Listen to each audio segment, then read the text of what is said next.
ডিসেম্বরের শীতের হালকা আমেজের মধ্যেই আবার জমে উঠতে যাচ্ছে দেশের সবচেয়ে বড় ঘরোয়া ক্রিকেট উৎসব। গ্যালারির কোলাহল, আলো ঝলমলে স্টেডিয়াম আর টানটান উত্তেজনার প্রতিশ্রুতি নিয়ে ফিরে এসেছে বিপিএল। নানা বিতর্ক, শঙ্কা আর আলোচনা পেছনে ফেলে শুরু হয়েছে মাঠের লড়াই। দলগুলো ইতিমধ্যেই অনুশীলনে ঘাম ঝরাচ্ছে, নিজেদের মতো করে সাজাচ্ছেন পরিকল্পনা। বিদেশি ক্রিকেটাররাও একে একে যোগ দিয়েছে দলে। ঠিক এই সময়ে আলোচনার কেন্দ্রে উঠে এসেছে নবাগত ফ্র্যাঞ্চাইজি রাজশাহী ওয়ারিয়র্স, যাদের ঘিরে প্রত্যাশার সম্ভাবনা আর কৌতূহলের কমতি নেই। নাজমুল হোসেনের নেতৃত্বে রাজশাহী ওয়ারিয়র্স শুরু থেকে শিরোপার বড় দাবিদার হিসেবে বিবেচিত।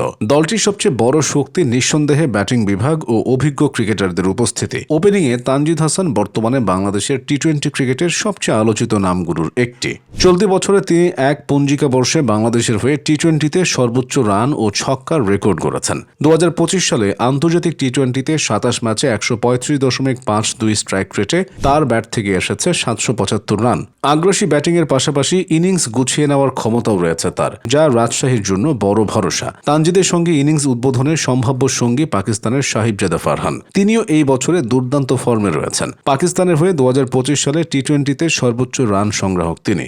এই দুই ওপেনার যদি শুরু থেকেই প্রতিপক্ষ বোলারদের উপর চাপ তৈরি করতে পারেন, তাহলে রাজশাহীর ইনিংস আরও ভয়ঙ্কর হয়ে উঠবে। ওপেনিংয়ের বিকল্প হিসেবে আছেন জিসান আলম। মারমুখী ব্যাটিংয়ের জন্য তার আলাদা পরিচিতি রয়েছে। টি-20তে 138.92 স্ট্রাইক রেট তার সামর্থ্যের প্রমাণ। এবার এই তরুণের কাছেই ঝোড়ো শুরুর প্রত্যাশা থাকবে ফ্র্যাঞ্চাইজিটির। মিডল অর্ডারে অভিজ্ঞতার ঘাটতি পূরণ করতে দলে আনা হয়েছে মুশফিকুর রহিমকে। নিলামের একেবারে শেষ দিকে তাকে দলে পায় রাজশাহী। আন্তর্জাতিক ক্রিকেটের সাদা বলে বর্তমানে না থাকলেও প্রায় 2 দশকের ক্যারিয়ার, জাতীয় দলের 3 সংস্করণে অধিনায়কত্ব করার অভিজ্ঞতা তাকে আলাদা উচ্চতায় নিয়ে যায়। বিপিএল এর মাঠ, উইকেট এবং পরিস্থিতি সবই তার খুব চেনা। গুরুত্বপূর্ণ মুহূর্তে তার শান্ত মাথা ও অভিজ্ঞতা কাজে লাগাতে চায় দলটি। মুশফিকের সঙ্গে মিডল অর্ডারে আছেন আকবর আলী ও ইয়াসির আলী। এর সঙ্গে যুক্ত হয়েছেন পাকিস্তানের অলরাউন্ডার মোহাম্মদ নওয়াজ।